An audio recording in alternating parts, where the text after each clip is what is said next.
అనే హక్కు సాధించి అంబేద్కర్ తర్వాత దళితులలో అటు ఉత్తర భారతదేశంలో మొదట వాల్మీకులు చమార్లకు వ్యతిరేకంగా అంటే ఇక్కడ మాదిగలకు సమానమైన చమార్లకు వ్యతిరేకంగా మొదలైంది ఆ ఉద్యమం.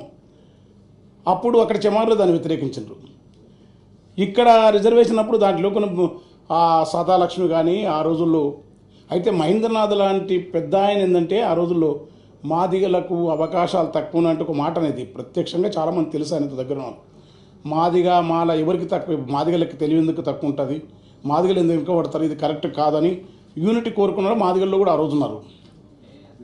భాగ్యరెడ్డి ఓనవ కానీ అరిగ రామస్వామి కానీ నాగయ్య లాంటి వాళ్ళు మొదలుకొని జేబిరాజు లాంటి వాళ్ళకు చాలామంది ఈ సమాజం ముందుకు రానికే పనిచేసినారు. అది వివరాల్లోకి పోను కానీ ఒరిగి ఎందుకంటే చాలా పాలకులు ఎవరైతే ఉన్నారో ఏ పార్టీ అయినా సరే ఈ విషయంలో ఆయా సమూహాల నుంచి ఆవేశం రావటం, వాళ్ళు దీనిపైన ఆవేదనతో మాట్లాడడం బాగుంది. కానీ ఈ వ్యవస్థ ఇంతకాలం జరుగుతూ ఉన్న యసమానత్వాన్ని కులాన్ని మేము ఛాయ తాగితే గ్లాసులు మైలబడిపోతాయంట, మేము మొక్కితే దేవుడు మైమగోలుపోతాయంట, మేము గుళ్ళె కడుగు పెడితే గుడినే వెలివేస్తారంట, గాలి వీల్చి వదులుతున్నాము గాలిని కూడా వెలివేస్తారా, వెలిగే పొద్దుల తిరుగుతున్నాము పొద్దును కూడా వద్దంటారని అడిగిన ప్రశ్నలకు ఇన్నేళ్ల నుంచి కూడా సమానం చేయకుండా కొంచెం నేను ఎక్కువ టైం తీసుకున్నాను, చాలా ఆవేదనతో మాట్లాడుతున్నాను.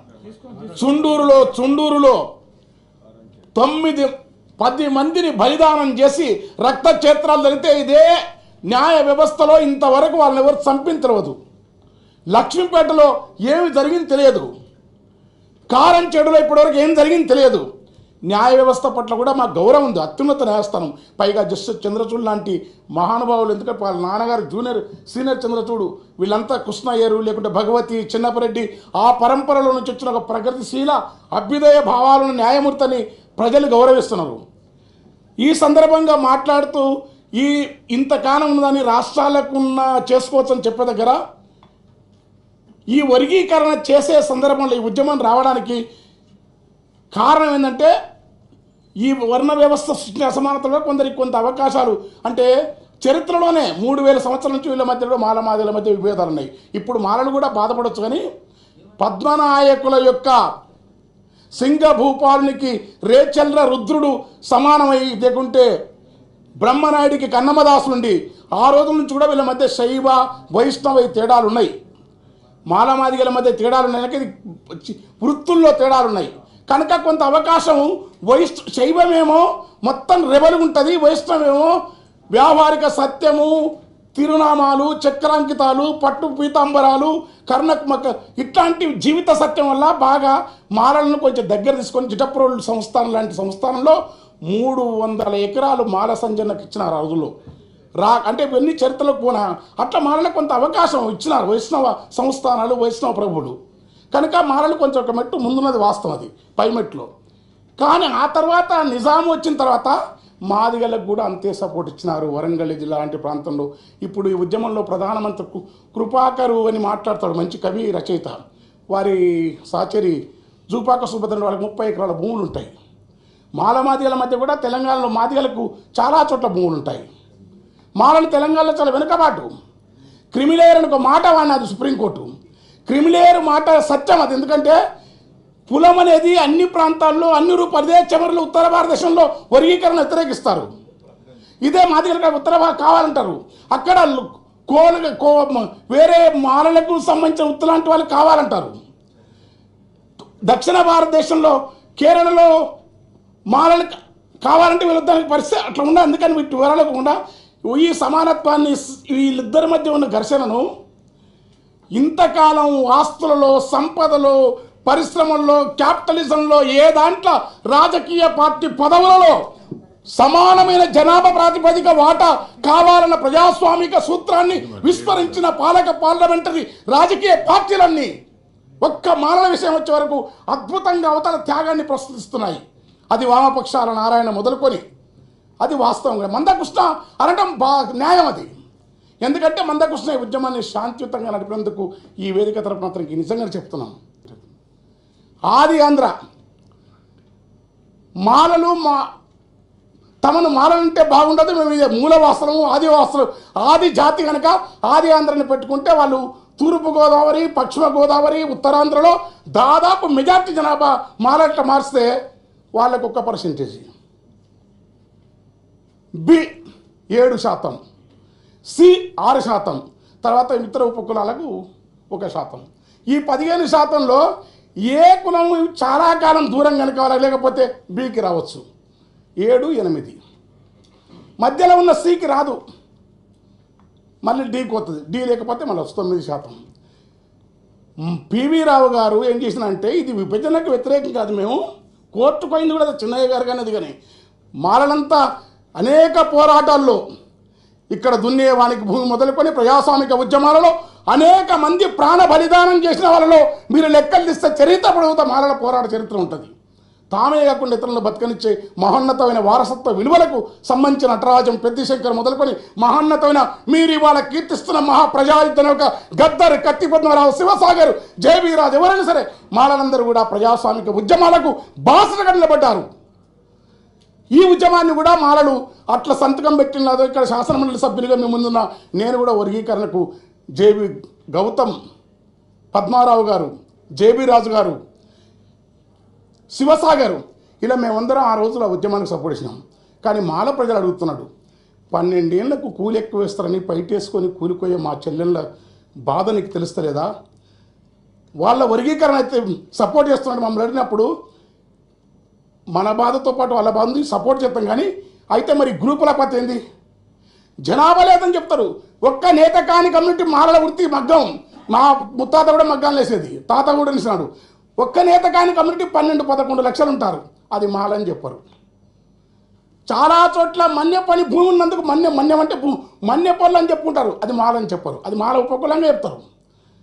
తెలియక తీసుకున్నారు. బేగరి వృత్తి కాటికాపరి ఆ రోజు బ్రాహ్మణులు హింసిస్తుంటే సత్య హరిశ్చంద్రునికి బాసలాడి కొన్న కమ్యూనిటీ వీరభావుడే మాల కదా, బేగరి ఉంటుంది ఆ బేగరి మాల అని చెప్పరు. ఇట్లా మొత్తం ఉపకులాల లెక్క తీసేసి మాలలు 2011 సెన్సస్ ప్రకారం 25 లక్షలు అంటారు. కానీ ఇప్పుడు దళిత సమాజం ఇద్దరిలో కూడా ఆదర్శనీయంగా కొంత వాయిస్ను బలంగా అంబేద్కర్ వాదాన్ని, కాన్సరాం వాదాన్ని ఒక ప్రజాస్వామిక దృక్పథం ఇస్తున్న ఒక మేధావి విశారదని చెప్పినాడు. మాలలు 30 లక్షలు, మా దగ్గర 40 లక్షలు తెలంగాణ అని చెప్పి. ఇది నా మాట కాదు, నేనంటే ఎందుకంటే మాల ఏ సమూహం ఏ కులం అని వెతుకుతారు దేశంలో. కనుక మాలల జనాభా ప్రకారం వర్గీకరణకు ఎవరికి తెలంగాణకు వచ్చే వరకు ఇక్కడ వర్గీకరణ ప్రకారం మాలలు వెనుకబడ్డారు. మాలల క్రిమిలేయర్ ప్రకారం ప్రియాట్లో ఉండాలా, మాకు రిజర్వేషన్ నా వరకు నేను ఏంటంటే మాలలు ఒప్పుకుంటారా మాదిగలు ఒప్పుకుంటారా లేదు, క్రిమిలేయర్ ప్రకారం ఎదిగిన సెక్షన్లకు రిజర్వేషన్ అందాలంటే మాలలకు ఏవైతుందో ఇక్కడ తెలంగాణలో ఏ లెక్కన చేయండి, భూమి, ఉద్యోగాలు, కార్పొరేషన్ లోన్లు అన్ని విధాల కనుక వాళ్ళు క్రిమిలేయర్లో మొదటి స్థానంలో ఉండాలి. చేస్తాం, చట్టం చేస్తాం, ఆర్డినెన్స్ ఇస్తాం, అంత ఉత్సాహం మీకెందుకో, అంత ఆసక్తి మీకెందుకో? తరాల కొద్ది మా వేంపెంటను కలిసినప్పుడు, మా గూడాలు కలిసినప్పుడు అనేక ప్రాంతాల్లో తెలంగాణలో దళితులమే దాడులు జరుపుతాము, మౌనంగా ఉన్న మీకు ఇంత ఆనందం ఎందుకో? ఆర్థిక సామాజిక అన్ని అంతరాలలో ఎవరు వెనుకబాటుంటే వాళ్లకు వాళ్ళ వాటా ప్రకారము క్రిమిలేయర్లో ముందుంచండి. తర్వాత లేకపోతే వీళ్ళకి ఇస్తాం, వీళ్ళు లేకపోతే వాళ్ళకి ఇస్తాం, వాళ్ళు 9 తీసుకుంటాం వీళ్ళది. కనుక అది జరగకుండా జనాభా లెక్కలు, తర్వాత ఉషా మెహ్రా కమిషన్, తర్వాత అమరత్వం చెప్తుండ్రు. మాలలను గుర్రాల మీద వర్గీకరణకు వ్యతిరేకంగా ఏ సమాజం అయినా సరే ఆకలి ఉన్నవాడు మా ఇంత డెమోక్రటిక్గా ఆలోచించలేడు. పేదరికం, దుఃఖం ఉన్న వాళ్ళ అమాయక ప్రజలు వాళ్ళు పోతే గుర్రాలతో తొక్కించి చంపేసిన దాని మీద ఒక్కరు కన్నీళ్ళే కార్చరు, ఒక్కరు ప్రస్తావించరు. ఇప్పటికీ ఎంతమంది బాధపడ్డారు. ఇదే పాలక పార్టీలు తెలంగాణ వచ్చిన తర్వాత ఒక దళితుని గుద్ది సంపద కూడా ఎవరు పట్టించుకోరు. కానీ మా విషయం వచ్చే వరకు మా మధ్యలో ఈ సమస్యను పెంచాలనే పద్ధతి రాకుండా ప్రజాస్వామికంగా నేను విజ్ఞప్తి చేస్తున్నట్టే అటు మాలలకు కూడా మన వాట ఎవరి దజాదాక్షిణాలకు ఎవరి సొమ్మును ఎవరు గుంజుకొని ఎత్తనవలసిన అవసరం మనకు లేదు. అది మనం తర్వాత నిజంగానే ఉద్యమం అంటే అలగాల్సింది మాలలు.